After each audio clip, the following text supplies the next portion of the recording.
created to have some fun together, sharing and singing. So, join and enjoy. Our love for opera brings us together. Thanks for being with us in this trip. And dear everybody, we are here for our first program of year 2026. We made it despite all the challenges of the previous years, because there's been lots of things happening throughout the world in the past couple of years. Many of them not so nice, of course. If you read or if you know about the news, there are many horrible things happening pretty much everywhere in every continent. But still, the love for music keeps us together, and today, as you can read here in the middle of the screen, we are having a program that reads the French Coloratura lineage. Because today, not sure if we should be calling it celebrating, thinking, recognizing, or what words to use for something that many people have not paid enough attention. But in the table that we will be discussing today, the one that we also have here in the middle of the screen, uh, we have at least the past 100 years with a relevant coloratura French singer. France has had at least, and we are mentioning, we will be mentioning them shortly, and we are mentioning only the most relevant ones. Because if you want coloraturas, you need to go to France and you will get hundreds of them. Same way you go to Italy and you get hundreds of lyric sopranos. In France, for reasons that have not been scientifically explored, these light uh, high tone voices are very natural in that country. And since we want to think, because for 10 months already, Paris is the city that listens to us the most. So we have been adding countries and cities, and to be able to read that Paris has been consistently the city that listens to us the most is just amazing. Our background here, you can read that says 179 cities, but no, today it's 1,188. And among those almost 1,200, Paris is by far the city that continues to listen to us the most, which is something that we really, really, really appreciate. So, dear French people, you know that we speak English basically because this podcast is for everyone in the world, and English is the most common language. But of course, we appreciate in return the love that you give us in continuing listening to us. And what better way to bring this appreciation for French music to the coloratura season, the Gorgoritos season for Katia, where we have 1,000 notes per minute, where the soprano goes up and down, and then a trill, and then a cadence, and then goes back, and then a octaves jump, and then going back, and all those many spectacular things that they do, and that are in very, very, very, very good hands, as we are about to start sharing about five selected sopranos. Only five. I was mentioning that France has had dozens of great coloratura sopranos. But before we start on the detail, Katia, is there something that you would like to add? Well, I would like to say that for today, I would love to sing something in French. But as you can listen, I'm still constipated. I'm walking through a flu, so it will have to wait. But I expect to express my gratitude to France, to Paris, in our next program. Yeah, and today is not the end of our series. We are still many more programs to come, and we are going to be mentioning that because in fact many of the roles that we will be talking about today are in fact the ones that we yeah, me, that cat, yeah, of course. Oh yeah. Yeah, me, the coloratura tenor. Katia, the coloratura soprano, is still pending to share in these many programs. So getting started with the business, let's start with Lily Pons, who started her career in the middle late 20s, 1926, 1927. So it is exactly 100 years that she started singing. She's probably, hmm, I could say the most legendary French soprano. Not because of the importance, but it is because like she's the first one that is in the eyes of everybody. It's like in the world, she even crosses, the ocean and sings for decades in the US. And she built a very interesting career. She was active for almost 5 decades, which for a coloratura soprano is a lot. A lot. 5 decades, it's a lot. Even for any human being to be singing 5 decades, it's maybe twice the double that a tenor may be able to sing, to put it in simple words. So, and that but we're still not talking specifics of her voice, whether we like her, whether or not, blah blah blah. But to start with, and Katia, I know you will agree, it tells you about a discipline and an understanding of her instrument. Yes. Light voices uh, are probably um more sensitive and more delicate sounds, and this kind of voices also finishes their times early than deep voices, because it's not easy or simple to preserve these high notes, the agilities. uh, for example, it comes to my mind the idea uh, of an athlete or a sport person. You have a very short career because you are doing exhausting and demanding things. So that happens to light voices. Even when you have a good technique, you start to lose your high notes pretty fast, actually, faster of what you would like to. The thing here in about Lily, it's that I think that, like you said, she understood her voice and her sound so much that she never moved from what was perfect for her. So that became into a lasting career in good conditions, because we We because that's know. important. I can sing 90 years, but how?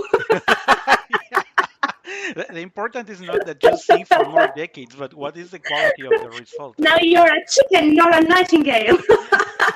Yeah, and we can provide many names. Yes, those famous recent names. You will know who, because I'm going to put a picture here soon. And I have forgotten that I need to put her on the screen. I know everybody knows.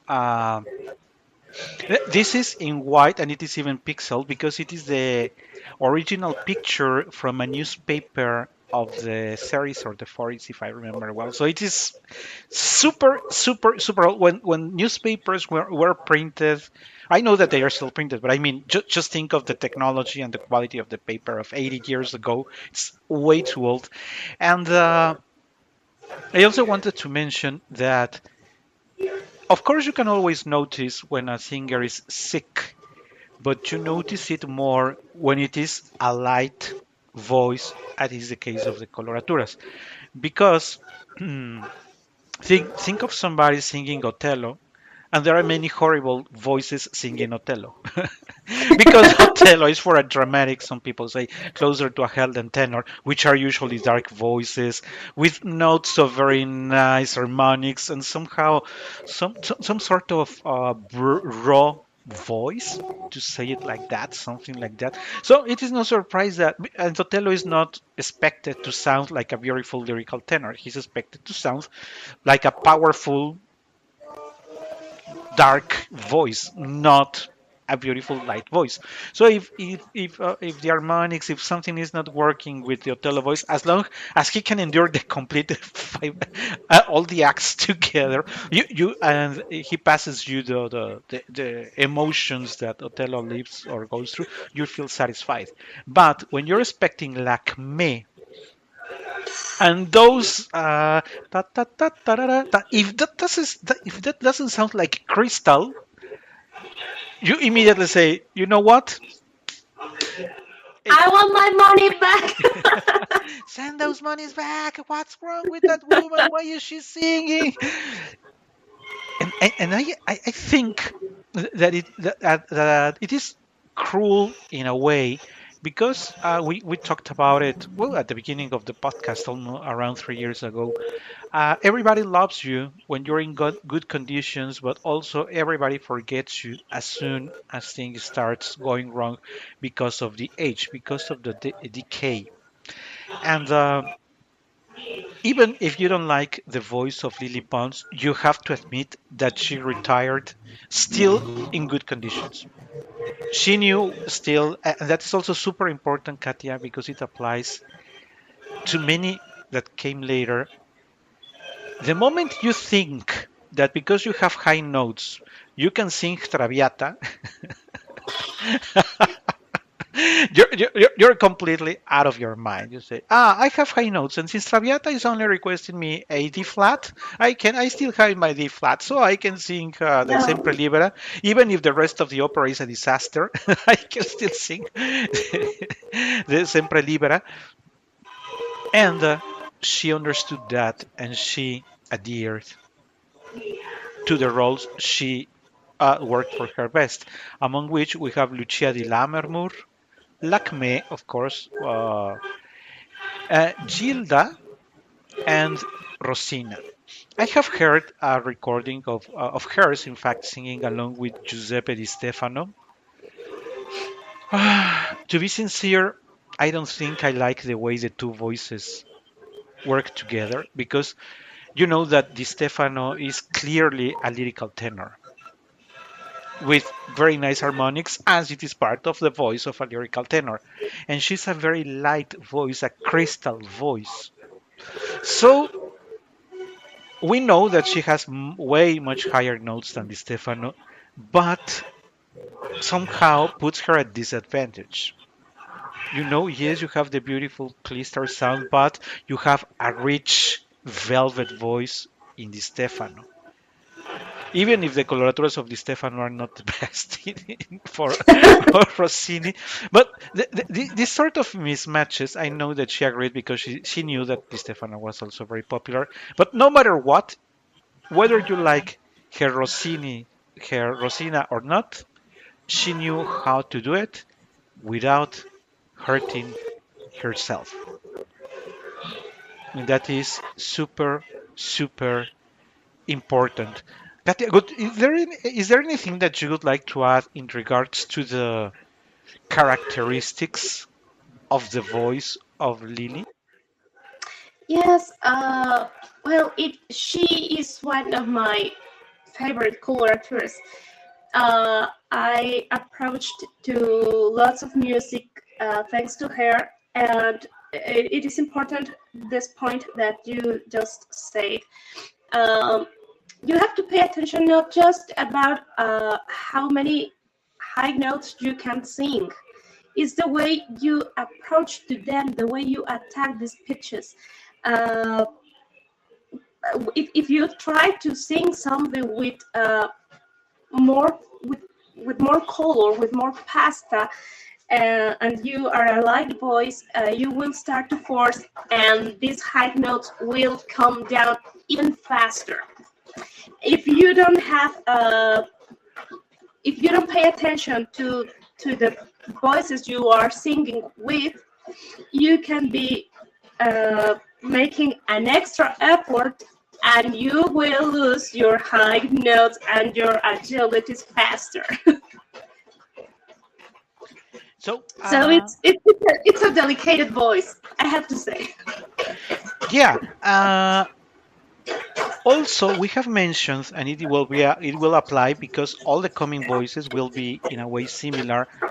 Remember that light coloratura voices are not loud. Because many people say, yes, yes, but Lily had a small voice. Of course, she had a small voice. If you're expecting her to sound as Kirsten Flagstad or Dimitrova or Eva Marton, of course, she's not No going to sing way. Suicidio from Gioconda. Of course, that is not the case. Of course, she's not going to sound like a canyon higher than the rest of the orchestra. That is not the case. She's not to compete with the orchestra or to sound above the orchestra. And if you listen to the recordings of Lily, I would assume or I would understand that she discussed that with the directors, or the directors were aware of that, because you would hardly find a recording of Lily where the orchestra is too loud. The orchestra is usually in the right volume for you to appreciate her voice. In terms of technique, Katia, is there something that you like or that you don't like in regards to Lily Pons? I think that in the times of Lily, uh, we have some other voices that are not, for my taste, very vertical. It's not about pasta, but I think that it's a voice that usually sounds more charged at the head voice. And it's not wrong, but for my taste, I would prefer a more vertical sound. Yeah, I didn't do what I said what I was going to do to look for her spoken voice because I am very curious. Of course, I have known Katia for long, so I know her spoken voice is what you're listening to her now, very similar to her singing voice. There is no change in the imposta or anything. It's basically the same. But I am very curious because if you after the program, if you didn't know Lily Pons, you go and look for a video of Lily Pons, you may ask yourself, how is it possible that the sounds are like that crystal? Lily Pons is particularly that mm, like thin voice because her voice is very, very thin that hits the notes like a crystal. If you had this like a xylophone but with crystals, it could be like that. Mm. It sounds like that. If you ask me, I really don't know how can a human voice sound like that. But it is for the five that we are sharing today. It is the only one that actually sounds closer to a crystal. You know, and I find that very interesting. If I have to say something, I really do not think she was always in the role. I think she suffered a little of the protagonism of the coloraturas, which is I'm going to give you all my ornaments, I'm going to give you all my how notes, but forget about the interpretation. This is not going to be the most reliable or believable Lucia. It will sound like Lacme and Rosina will sound like Lucia and everything because she really did not do. We will talk about Natalie, which is coming, which is a different way. But in regards to Lily, truth is the way she worked a lot in the sound, the quality of the voice, she really didn't do that much effort in understanding the characters she was singing. And people may No. say, but how can you care about the high notes in Lacme? Look at how beautiful she's sounding in her cadenza. Nobody's discussing that. But for the rest, not really believable. In that sense, you can be listening a French song or an Italian aria, and emotionally, there's no difference. There's no sense of change. Yeah, it is. And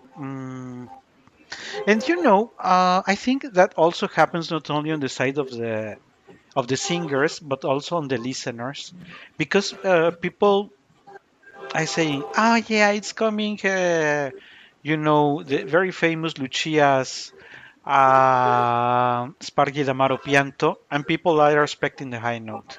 If the rest sounds like crap, or what is she singing, nobody really cares, as long as the final note means. And so that means that many people are just carried away by the note. And the singers say, why should I put an effort in the interpretation and emotion when people really don't care? So it is like a vicious circle. People don't care, and and the singer doesn't care, and usually the recordings Nobody cares. are That's right. emotionless in a way. I know that maybe today many people are going to hate me or hate us more than usual, but it is the truth. Go on, check the recordings, and you say, uh, the way she sings like me, it could be the same way she could sing, for example, Ophélie. It could be exactly the same song, even if the situations are completely different. So keep that in mind. Uh, I was going to share with you something because in this one in this chart that I was sharing with you earlier, I had the vocal range which I wanted to somehow discuss with Katia, but it is very interesting that no matter where you look, when you want to understand the vocal range, and of course the vocal range means a minimum or the initial low note and the maximum high top note. Nobody discusses anything about the lowest notes of the sopranos. Everybody goes for the top, but nobody really knows what the low notes were. I don't. Maybe they didn't know either. I'm pretty sure because of the quality of the sound of Lily, that what could be her decent lowest notes. What did you say? I don't know. Nobody cares about the deep sounds. We know nobody cares, but Well, remember, we should as listeners and as singers. But honestly, if you are shining up there, even if you don't sound a lot, or if you don't sound at all in a lower note, and nobody cares. I have worked a lot in my low pitches, but mainly nobody cares. yeah, I just wanted to mention it because if you remember other episodes, we addressed that with Katya when we are reviewing the score, and you say, "Oh no, no," and then you go down and they say, "Oh my God, trouble! What I'm going to do?" I have a cadenza that is reaching a very low note for the pitch that I'm singing, and then I have to go back, and we have shared how difficult it is to go, especially for this kind of voices, because of the inertia that it carries to go for a low note, and somehow the tricks that you have to do in always to continue with the same brightness when you reach back up. So it was mainly because of that I was curious of the range. Pretty much, mm, I really don't know what her highest note was,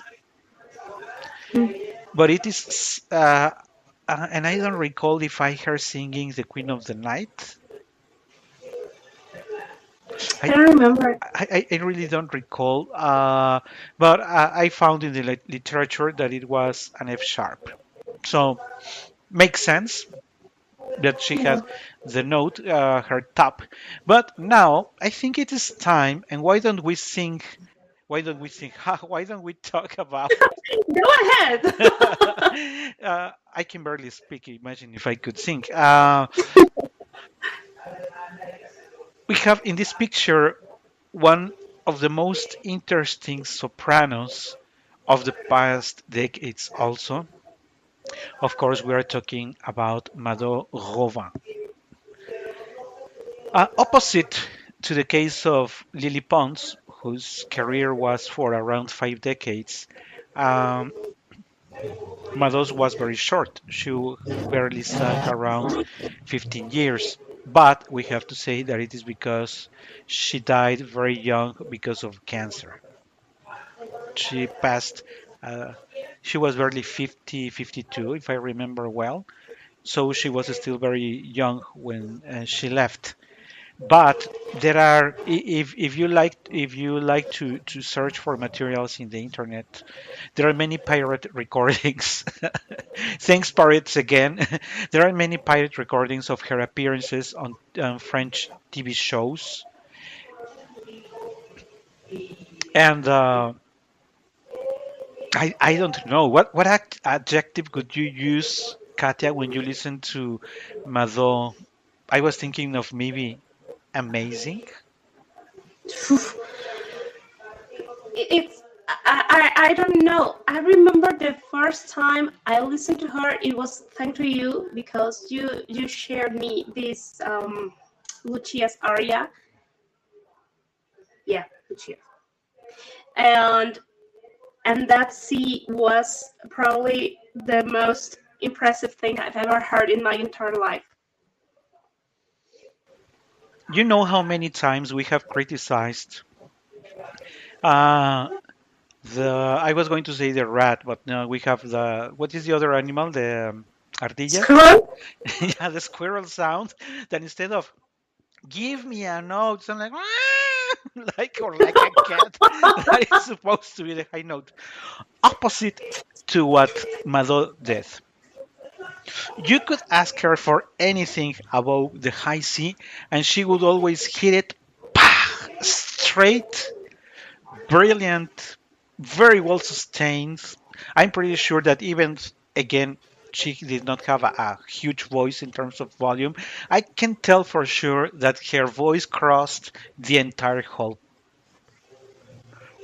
places where she sang. I'm sure she reached the last of the seats because of the. I was telling you in a message that I paid a lot attention because there were several videos. I paid lots of attention to her emission technique because let me tell you that Katia likes to. I am usually victim of the videos she watches either on Facebook or on YouTube. She We sends both me are lots of of that horrible content. things with, and I also sometimes send her back some horrible things also with people who are singing and making horrible things with her faces, and you see the stress in the neck and the mouth. It's deformed. It's really horrible to see those singers singing. But watch Madhuravan. She stands and she knows how to handle the cavity of the mouth, how to position the instrument, and the notes start flowing. Like you open, the faucet of water, and like that. This if she needs to go a little low, goes a little low, but doesn't lose color, doesn't lose power, doesn't lose any of the qualities of her natural voice. The way she controlled her emission is absolutely out of the question. She I'm I'm not sure how many years she studied or if it was she was naturally talented in the position of her instrument, but it's clear that she's very consistent. No matter what recording you watch, she's always in the same emission position. No stress, you don't see that her neck is about to explode. you, don't, you don't see that her cheeks are carrying too much stress that she's going to happen something. No, she's relaxed, and maybe Katia, I think we have never talked about it, so maybe it's a good time because people may say, and why is Ricardo so insisting, remarking so much on that position and the emission and the color?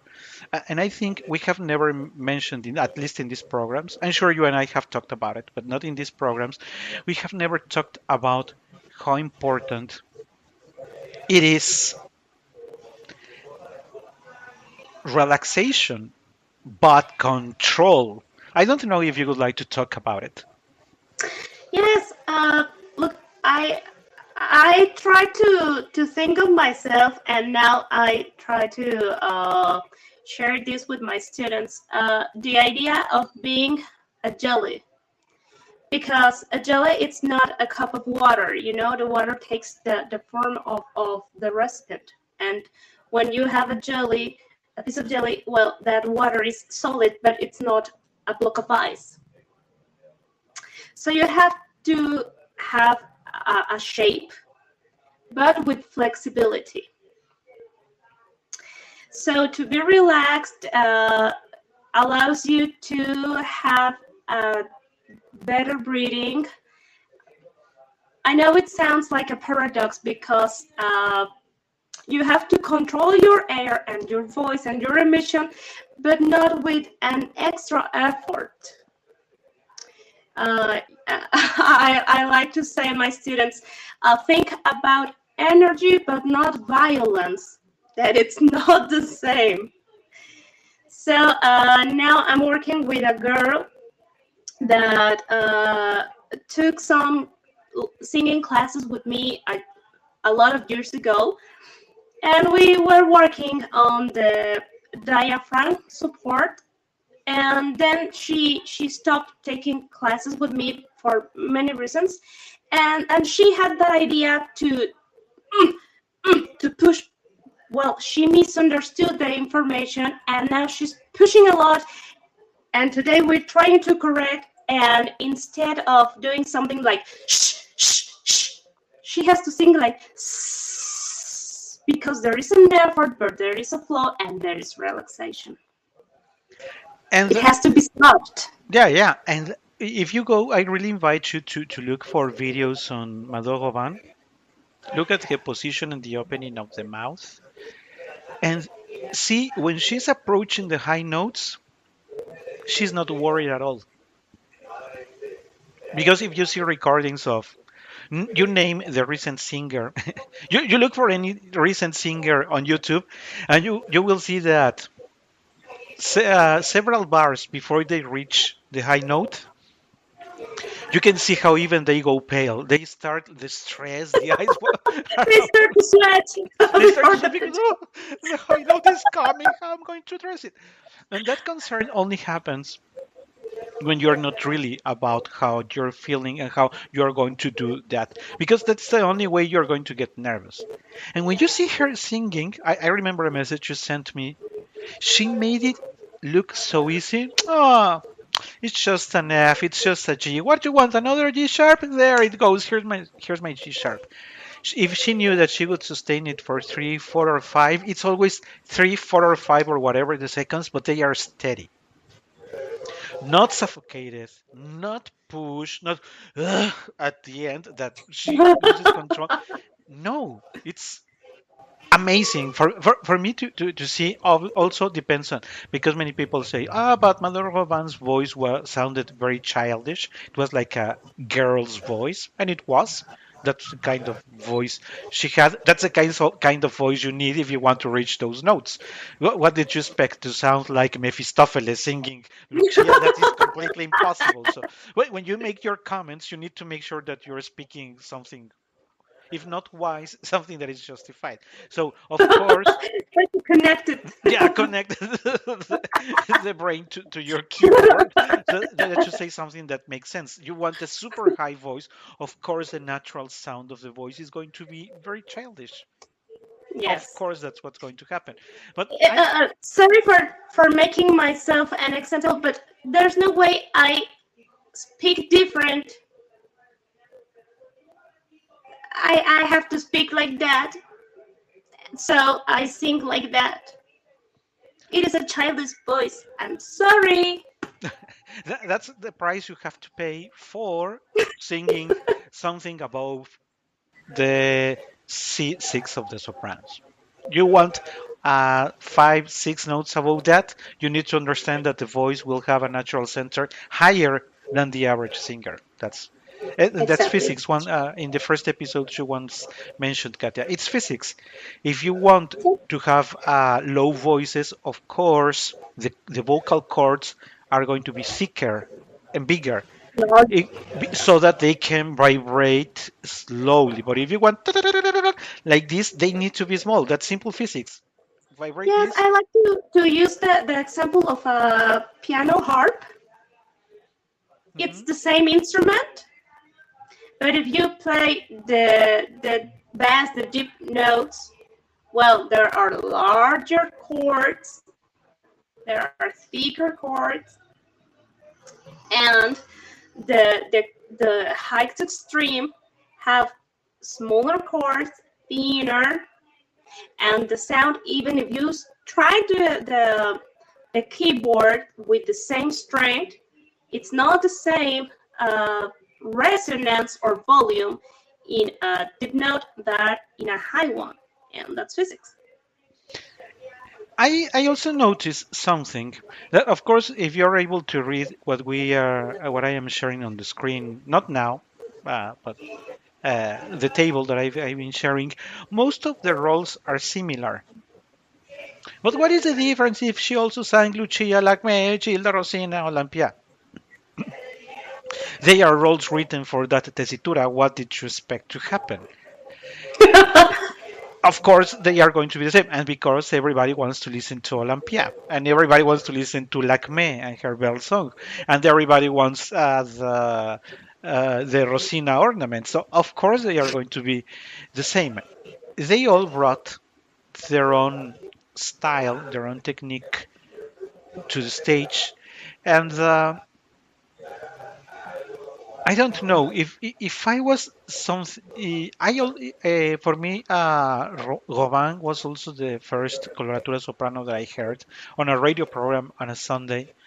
I remember that I was, and it was a AM battery small radio, and I remember that she was with her Sparagida Maropiento, and then when she approaches, usually when the soprano is approaching the final note, it usually sounds like artificial. Like she's going to hit the note, but there is something in the environment telling you that it's not like very natural, no? Like some sort of a stress. Is the girl going to do it or not? But when you listen to Mado and when you listen to the sound of the orchestration, then suddenly, like a laser light, her voice crosses everything. It's not, and sorry for people, I like Renata Scotto, but I'm going to use her as an example here. It's not like Renata Scotto singing the same part, and you are super nervous that, oh my God, is she going to break it? Is there something horrible about to happen with Renata Scotto's? That is not the situation. Listen to Mado. It somehow I can feel how the public is like with their mouths open of surprise of my God, has anybody else ever produced such a high note with that amount of volume? Because her note is powerful. It's not a small volume. It's but with a high note.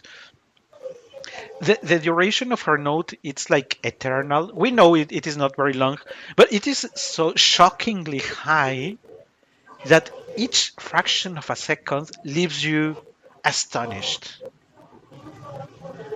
Well, it is eternal if you try to sing the same. Yeah, it is.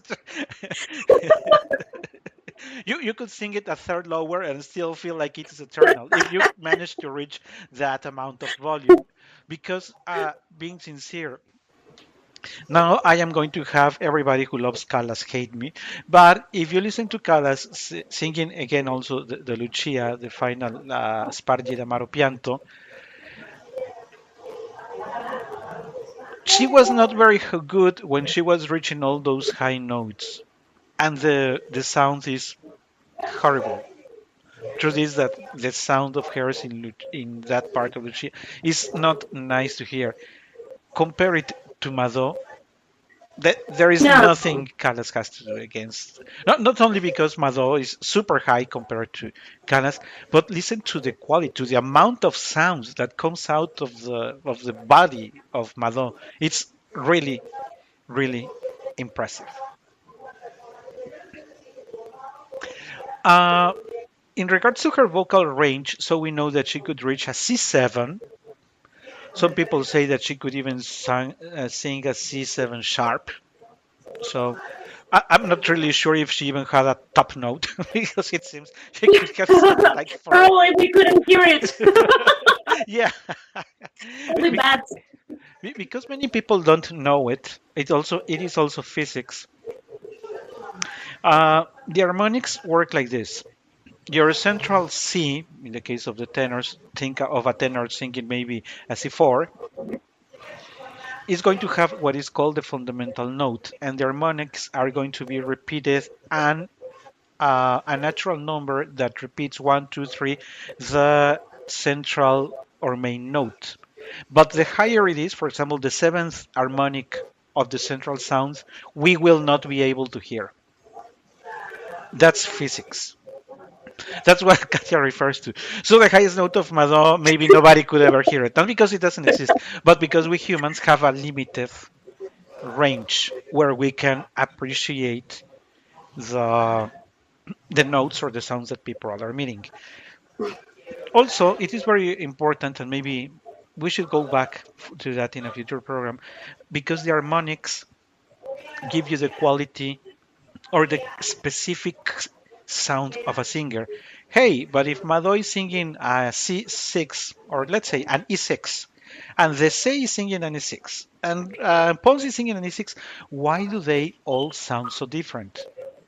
It's because of the harmonics. The composition, I have a graph somewhere that maybe we can use on that program, where you can see the whole spectrum of each of the voices, and even if you're singing the same note, the spectrum looks different. Mhm, Something to wrap up with Mado that I also wanted to mention. mhm. Yes. No, go ahead, go ahead. No, sorry. It's just that you said that well, if she had this so crystal and stable C, it is because probably she obviously could sing higher. Ah, sure, sure, sure, sure. Shit, Yeah. what is coming? My B flat? Ha! There you go. Here's my B flat. But what I wanted to mention is that not only she has, as we have mentioned, a very extensive range of voice, but she also had this sort of brightness, the top of the note or the squillo, the voice of Mado. You can always hear the central note, and you can always hear the second or the third harmonic vibrating higher. You can always see that sort of metal in the sound. Ah! It's impressive. It's really impressive. And that is not going to be the case as we are going to change. Well, unless Katia, there is something else that you would like to say about Mado. No, thanks. I think that was it. So we're going to talk about the elegance of Mesple. Uh, but that is exactly where I wanted to continue the conversation. I don't hear that brightness in the sound of Mesple. Correct? Good technique, nice sounds, good fiato, but that brightness in the sound, I do not find it. Certainly a different voice, a different technique, a different way of emission, but I'm going to start with the negative so people know you can hate me for talking this way about Mesple. I think she was gifted with this voice. I am not saying that she had a poor voice. I understand she had a very good quality of voice, but that I feel like she had to sing like me and Rosina and Gilda and all these roles because that is what was expected of hers. But I think these roles really didn't feel her. That's only Ricardo's thoughts because when I listen to her, I even feel bored. It's the only time that I hear to Olympia and I get bored. One is usually listening to Olympia singing and one feels excited. And when I listen to Miss Play, it's perfection. The notes are in the pitch. Everything is working. but I felt bored. And so I asked myself, how is it that I can feel bored of listening to Olympia when it's always fun to listen to hers? And I was lucky enough to listen to maybe around 20 or 30 recordings of hers singing operetta and baroque. And then I told myself, that is why. It is because she loved the other repertoire. And I found such an exquisite singer because in that repertoire, I also found the perfection of the notes and the technique and everything. But I now felt her comfortable singing more emotionally, playing with the nuances, playing with the volume. And that's what I thought. She had to sing this, I would say, popular or very well known repertoire because she had the voice. But the moment she could, she went for all these other recordings with our jewels. They are pure gold and diamonds. I really, really, I think probably she's the most elegant coloratura singer I have ever heard. I don't want to say that all the others are vulgar, but somehow yes. Many times, collectors are not very careful in the many things that they are doing things. But she was, for instance, a way too elegant Rosina. There was something that said, "This is not the playful." Rosina is not very elegant, to be sincere. Rosina is many things, but not elegant. And so I felt like Miss Play is not comfortable singing that. Go to the other repertoire and you say, wow, her voice and the piano are perfection. But we understand that if he hadn't sung all this expected repertoire, nobody could have. She wouldn't have been that famous because she started her career in the 50s and finished in the 80s. So around 3 decades, which is also very good for a coloratura. And she also retired with an instrument in good conditions, which again, it is not always the case, not even more recently. So we have to appreciate that. I feel like mm, it's like when we talk about Mozart and other composers that were paid to compose and said, okay, you pay for that. Okay, here is Sonata Kegel, blah, blah, blah. You pay for that. Okay, here is my other, blah, blah, blah. You pay. Of course, professionalism, understanding of the music. But when you look at Mozart doing what he loves, it's even better. I feel that that could have been the case of misplay. Yes, I have to do this because it pays, because people are going to watch me, appreciate, blah, blah. But what I like is this. And this is where I feel the most comfortable and where I can give the best of my art. Those are my impressions for misplay. What are yours, Katia? I have to say that I agree. And well, something interesting here is that a singer is not just the voice, it's the entire person.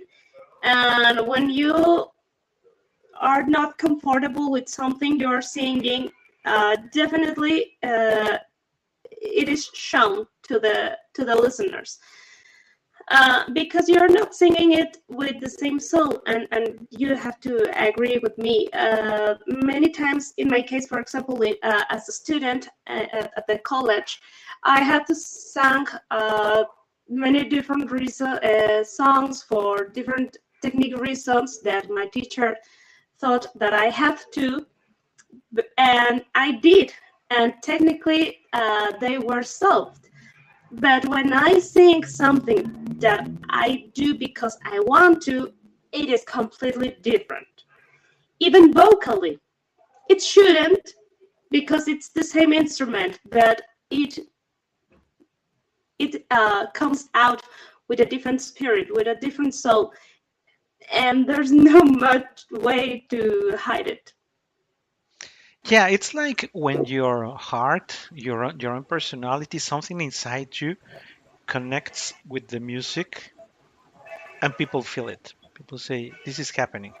That's why when I heard I Insist, Olympia, and the other coloraturas, I also said this is the most boring lacme that I have heard. I insist, not that it was incorrect vocally or technically speaking, but there was something missing in that lacme. That lacme, even if the coloraturas are not good at the interpretation and emotion, still I didn't feel it was like an empty, like a box emitting sounds but with no heart. I insist. Then I found all these other things that she recorded and said, first of all, 50% of them I have never heard. So I was ignorant. So one approaches with the ignorance of, let's see what this is about. And I insist, when I started listening to that, said, it's because this is what she always wanted to do. But she knew that if she had chosen to do that, she would have never been that famous. We have mentioned it many times. You want you want to get an easy applause? Sing Traviata. You want an applause? Sing Mimi. You want an applause? Sing Chocho-san. You want to be a famous tenor? Sing Rodolfo. Sing Radames. You want something more. I don't want to. I don't want to say. Maybe if not complicated, because complication, but at least more complex. Then you have to look in another direction. So many people sing, for many sopranos sing Traviata, Violetta Valery, but very few sing Don Carlo, because Don Carlo needs a very mature soprano with deep understanding of the music, of the text. It's requiring something different. And I really feel that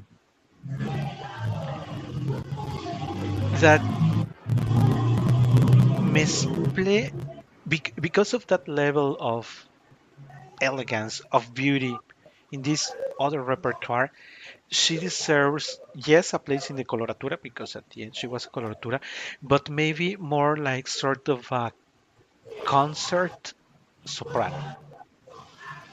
More, bueno, in Spanish we say the concierto, but I'm not sure if that could be the right translation for. I think that is not the right translation into English.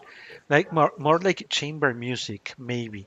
Misplay would be more like for chamber music. Something more intimate. Yeah, yeah. I can picture her also with the instrument, maybe with a cello, with an harp and the piano, and wow, wow, wow, wow. So no need of Hamlet, no need of Ophélie, no need of Rosina when you have all those at hand. And I think the picture we're watching here is in fact Rosina. It looks very much like Rosina we are watching here. But also, if you look at her, you can see that she's a very elegant woman.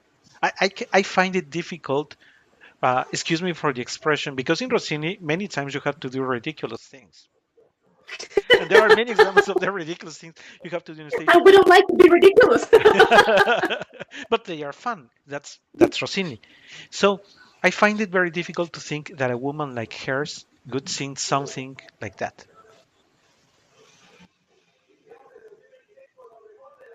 Those are my thoughts. What would you like to add, Katia? she looks pretty fancy. Well, you were talking about that there is a difference between the music she likes and the music she didn't like a lot. I was thinking about another coloratura, not a French one. We probably will know who I'm talking about, even without mentioning her name.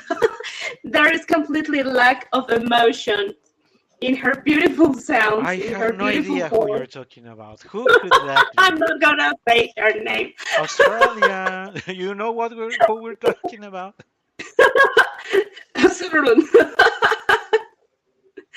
Um, but I think that as a person that has to perform a score and translate the notes into sounds, we have to respect the music, the composer, and to respect ourselves as singers. And it doesn't matter if I don't like this song a lot as much as I like another one, but try to put your heart in everything you do, I think. Yeah, yeah. I was thinking also when I was reviewing the content for today. I think it was third. It was the third. The third episode of the season 10 was released this month, and I got a comment from a listener telling me that she really believed that I loved the music I was sharing in that season because she said that she could notice it in my voice. Oh, God. She said it's clear that you are so in love with that music because of the way you speak about the words and what you're explaining. And as you just said, this is something you cannot hide. When you connect, and that's why did I chose those for that season, the music that I would take to a desert island. Because to be sincere, I would never take the Sempre Libera to a desert island. This is not something that I would like to listen for the rest of my days. But would I listen to Elizabeth de Valois' aria for 50 times in a row? And the answer is yes. So when you listen to my recording of me sharing that one, of course you're going to listen to me, to an enthusiastic Ricardo, the same enthusiasm I cannot fake for Sempre Libera. And I understand where Maestro Verdi comes from in the two compositions, but the only one that, from those two, the only one that really fills me out is Elizabeth de Valois, not Violetta Valery, to be sincere.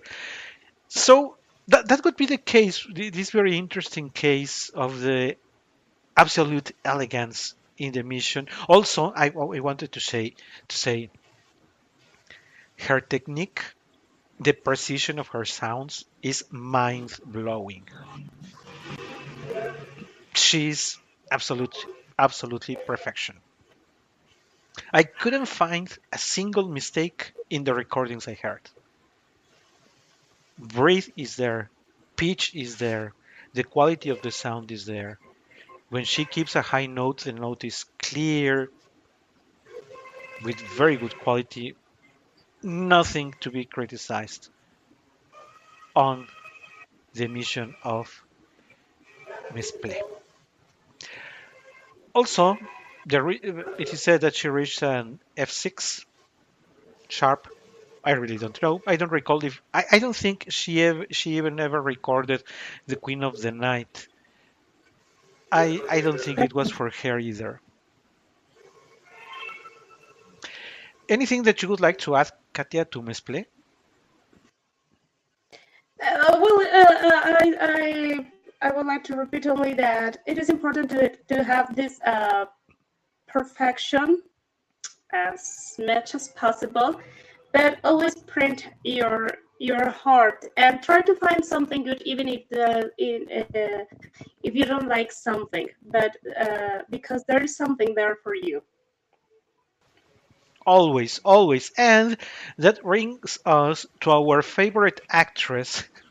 I know that we are talking about singers, but now we are reaching our favorite singer actress or actress singer. I'm not really sure what comes first.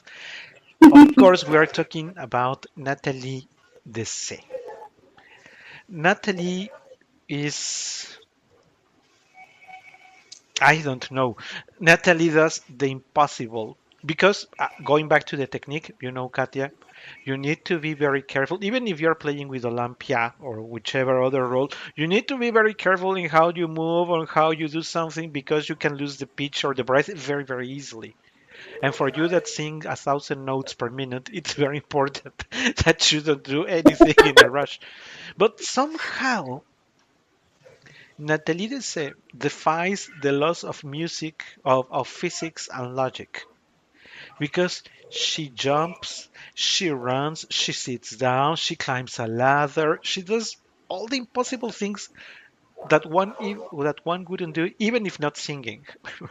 I wouldn't feel comfortable, of course, even if you were just, declamando, even if you were just speaking on the stage, I wouldn't feel comfortable running through over. Ta, ta, ta, ta, ta, ta. And she does. And she jumps, and she sits, and she stands up, and she leans to the front, and then she goes to the back, and then she moves like this. It's not only to listen to her, but to watch Natalie is a spectacle itself. What do you think? What would you like to say? How did you know about Natalie?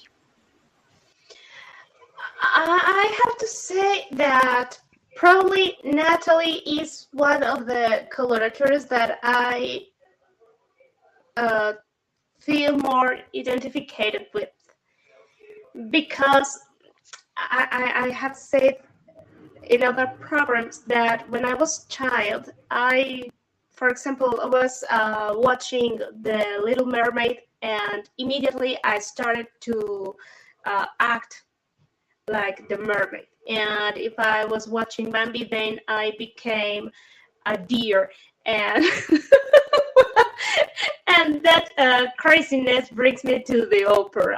So if someone really became into somebody else, is Natalie. So I think that in some way, I can understand the way she transforms in somebody else's in that moment, and I know that she loves it. And I think that we said about the last soprano, it notices when you love what you're doing, and Natalie loves it. And I think, sorry, I think she also has an extraordinary brain, because when you are singing, you have to be thinking about many things. And we have mentioned, you have to think, how are you breathing, the lyrics, the music, the entrances, the orchestra, the director. You have to be acting and watching the director. Probably she doesn't even know that. I don't think she has time to do that.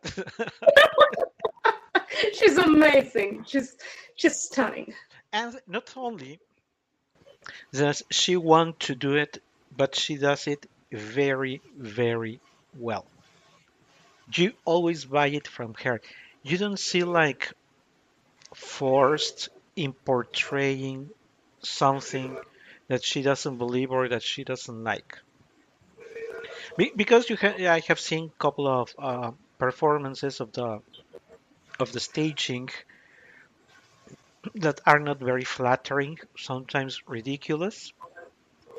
And opera, people who love opera, you know that for the past 2 decades there have been many ridiculous things on the stage. That you say, how astronauts on the moon singing this opera? What happened now?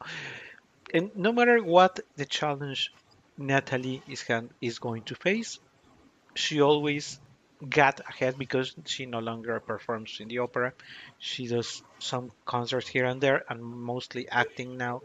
But you go to her past recordings, and with all the things that Katia mentioned, the cares that a singer has to have, and also now she says, and this is the moment that I jump. Oh, and this is the moment that I run. And this is the moment that I stand up. So, of course, we all do that. All singers do that. But that's something that you always criticize, for instance, in Renata Tebaldi. Renata stood up in her second act of Tosca, and she could barely move, and when she moved, she was very slow. And we said, "Oh, I'm going to stab you." She says, "Oh, Scarpia, tas," and does it like even in slow motion. Nobody believes it when Tebaldi is doing it. And when she's going to throw her from the top of the tower in Castel Sant'Angelo at the end of Tosca, "Oh, Scarpia, avante," and she throws. She even collects her dress, very adequate, and gives a step pretending she's falling. Nobody buys it from Tebaldi. I mean, you just look at her. It's not happening what she says it's happening. But when you see Natalie on stage, you say, "Oh my God, it is happening! What she says, it's happening. It really, really is happening." I'm not sure, but I think that the role that I like the most of hers is probably Olympia in Hoffman. I think that's what I like the most. Um, I think Lucia does not give her enough material. I mean, once you have seen her running and climbing and doing and everything, Lucia is like very static for a performer or like Natalie. But I feel that Natalie, I imagine, and if somebody has read it because maybe she has shared it in an interview, I can see her discussing with the stage director. No, no, no, this has to go to the right because I have a better sighting to the right. So I run there, and in 3 steps I get, and then I'm going to. I can see her discussing each of the funny things that she's going to do. Oh, this is my wig. No, this is a wig that is way too long because I have to do this, and I may get trapped and fall. I feel like she might be a complicated performer, but not complicated like a diva who wants everything to happen her way. But I think that she might get have gotten immersed a lot into yes, but if I run with these heels, I may fall. So please cut them a little so that I don't break my ankle. That I'm sure that if she ever twisted her ankle, she continued to sing. I'm pretty sure she did. I'm sure she did. And also, there is something in the, I would like to say somehow, the soul of Natalie. It's like a sort of a, if she had some sort of a sun or brightness in her heart that always transmits you something. It's like this joy of living, or I'm not sure how to describe it, but there is something very particular in the personality of Natalie. It's not only that she smiles, she passes this sort of joy, I am happy to be alive, that always catches the attention. Um, not sure, Kate, if from your perspective, vocally speaking, something that you would like to share on Natalie. Yeah, I would like to say something about, but first of all, I would say that if somebody understands the nature and the origin of the opera and the meaning of opera is Natalie, because finally opera comes from the theater, from the Greek drama. So, and it paulatinamente, Progressively, it's yeah. step by step, yes, it was musicalized. So we started to put some music into the Greek dramas originally. That's the way opera was born. So we should be actors that sing.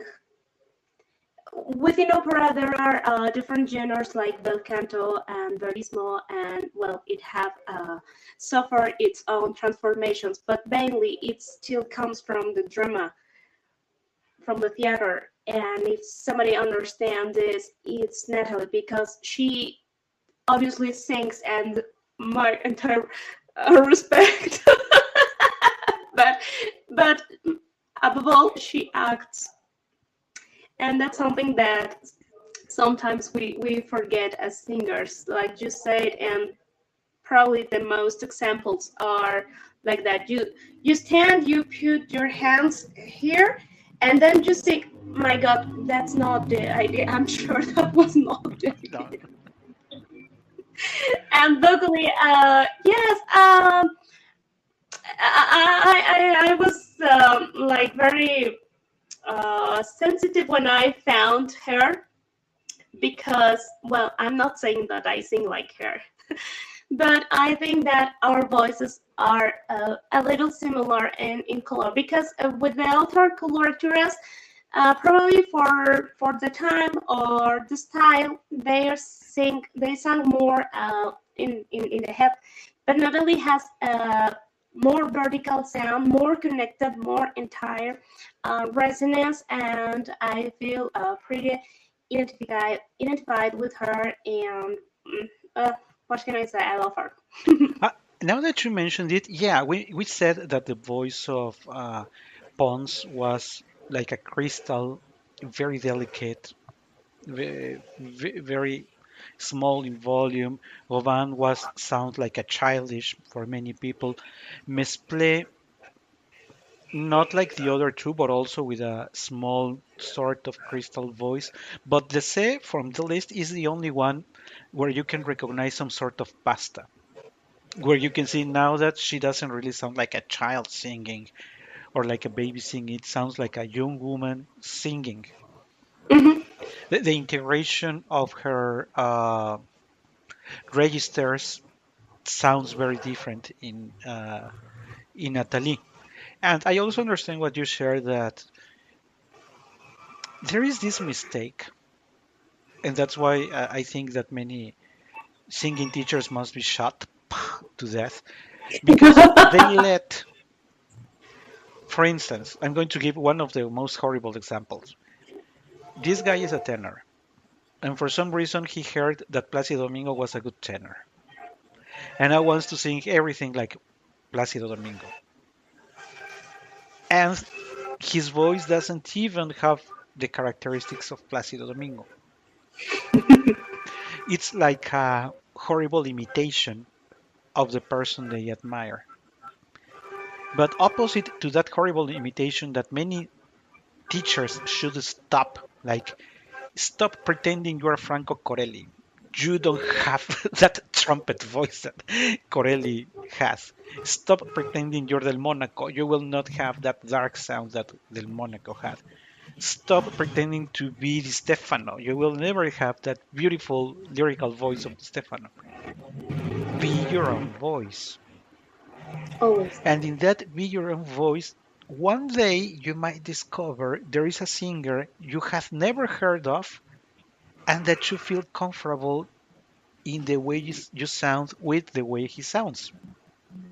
And that day you will say, hey, that is my sound. Would that be another situation? I would have the, and we lost Katia, so she will be coming back soon, hopefully. So we are not stopping the recording now. Uh, with that in mind, I think that it would be better that many singers find first their own voice, and if it matches another singer's voice, then great, but not the other way around. That you always try to pretend and imitate and perform like somebody else. Okay, so since Katia hasn't come back, well, why don't we go for our final guest of today's, which is Sabine de Viel. This is Katia. Let me share her. We are here. We are here.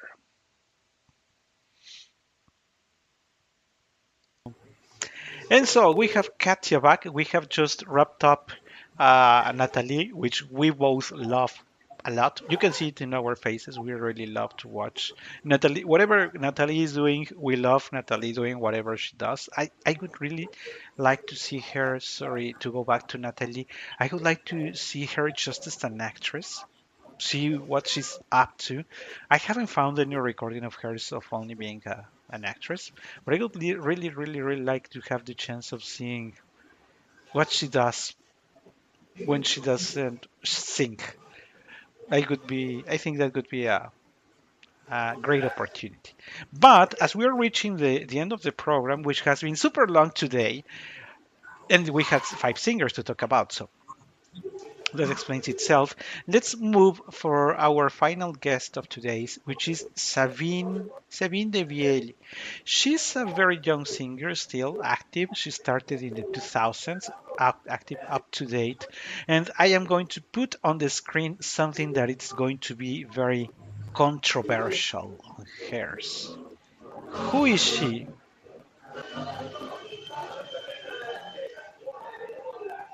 It is Sabine Devielle.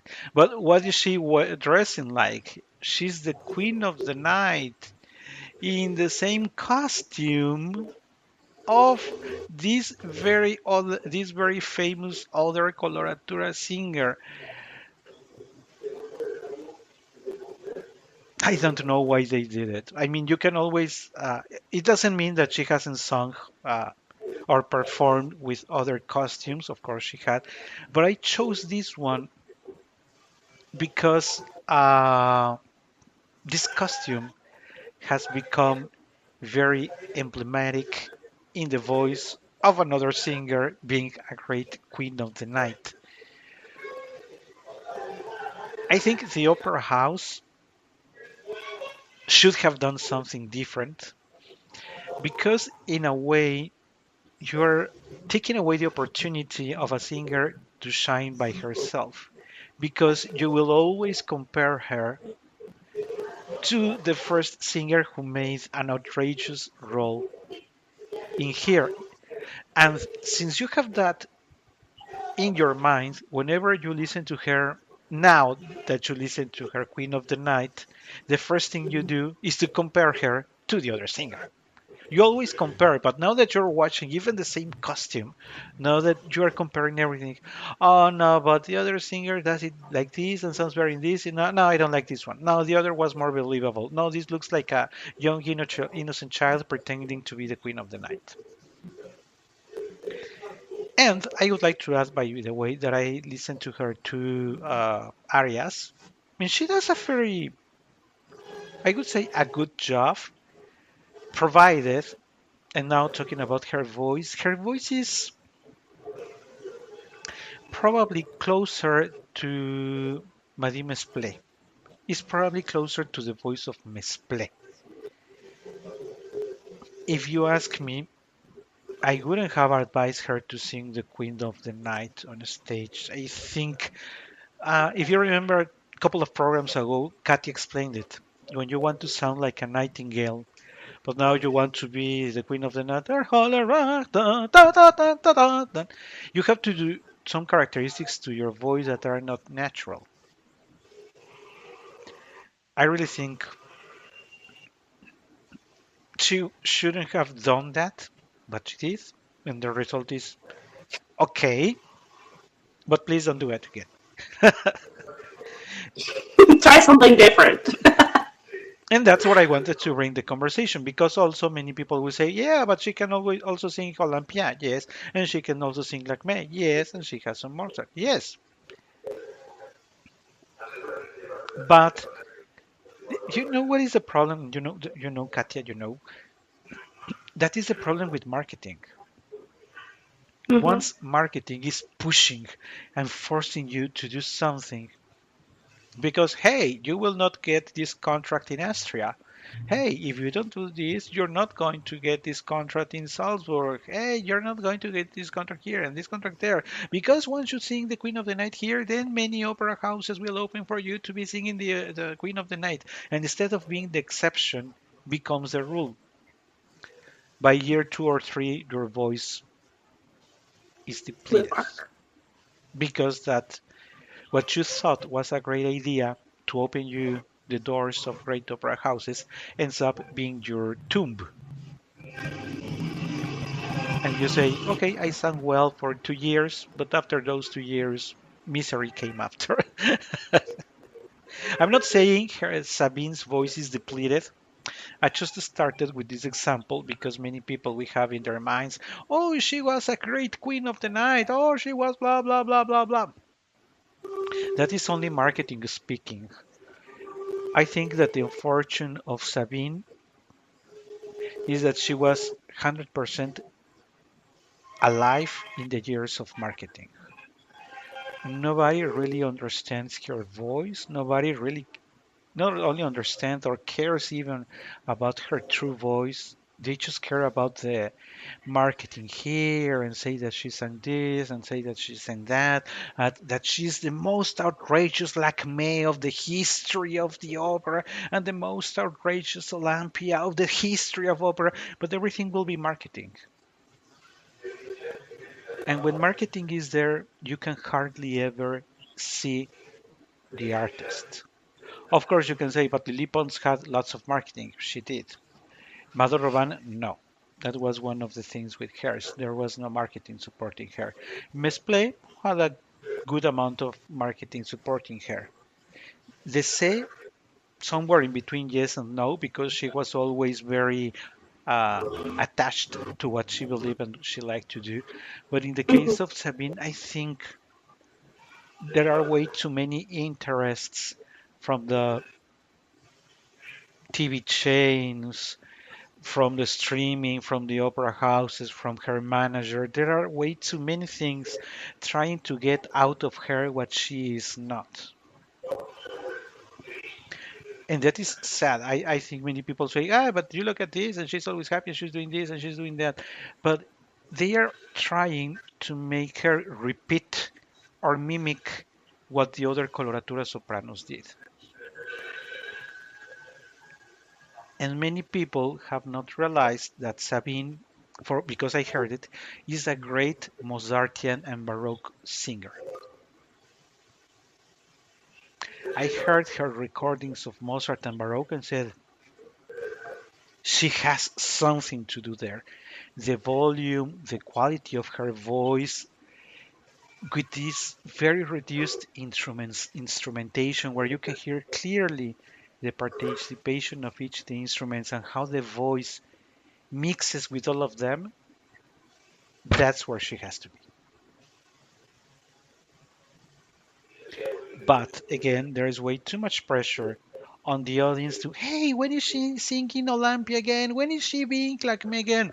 I don't know when. But what matters is that she could be probably the most interesting Baroque singer of the past 2 decades.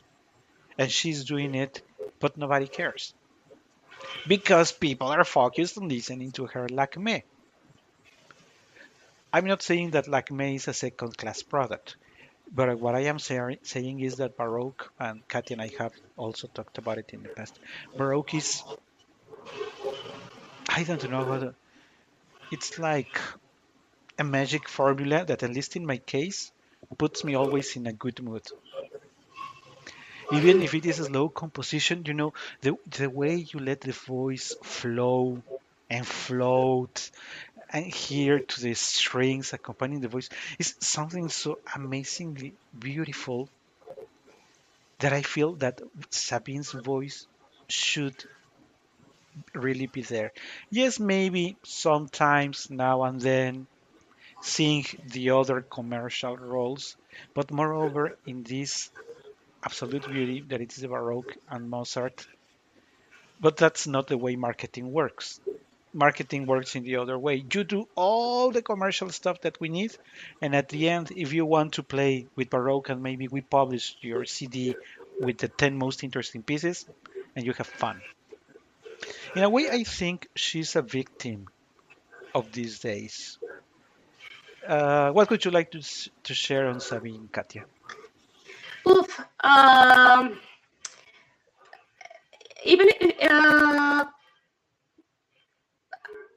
I don't know how to start because there are many thoughts running through my mind.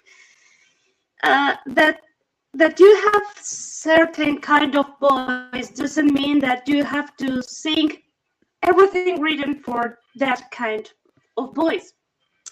Because in my short to listen our body, our voice, and to be realistic to what things are good for us and what doesn't work for us. And to be wise enough also to be conscious of what will work for us in some certain point of our careers, but not now. And my humble opinion is that yes, indeed she's pretty young to be playing a role as the Queen of the Night. I'm pretty sure that she has wonderful Fs, but the Queen of the Night, it's not the Fs. And when you push your instrument so much, I hope it's not the case. I hope to be wrong, but usually there are negative consequences. So there is a time to sing a particular kind of music, not just because you have the notes, you are in conditions to sing something. It's not just the notes. There are many things that have to be considered, and but probably here is not the case. And it's very I don't know many people, and now that you face students every week, not sure if you have students every day, but for sure every week, you know that everybody dreams of being the greatest mezzo, the greatest baritone, the greatest soprano of all times, and do this, which is good because you have the ambition to do something with your voice. But very few reflect on when it is the right time for something. So a baritone with a powerful voice says, "Yeah, I'm going to be a Verdian baritone," and you say, "Now you are 26 and you want to be Rigoletto." I don't think it is. First, Rigoletto is a very complex psychological role. Rigoletto is has so many emotions. He's the driver of the opera. Because Gilda is always innocent and young and beautiful, but Rigoletto is a storm, and then he has regret, and then he's shouting for vengeance. So even is your psyche, is your mind ready to portray all of that? Remember that we come from the analysis of the Queen of the Night, and the Queen of the Night on the first area we shared. It's very she has to come from, and all of the emotions that she goes through are linked and explained in the music by Maestro Mozart. When you are new to the music, it is impossible that you understand that. You are so worried about 1,000 things that you are not really in your right time to understand what the Queen of the Night is going through.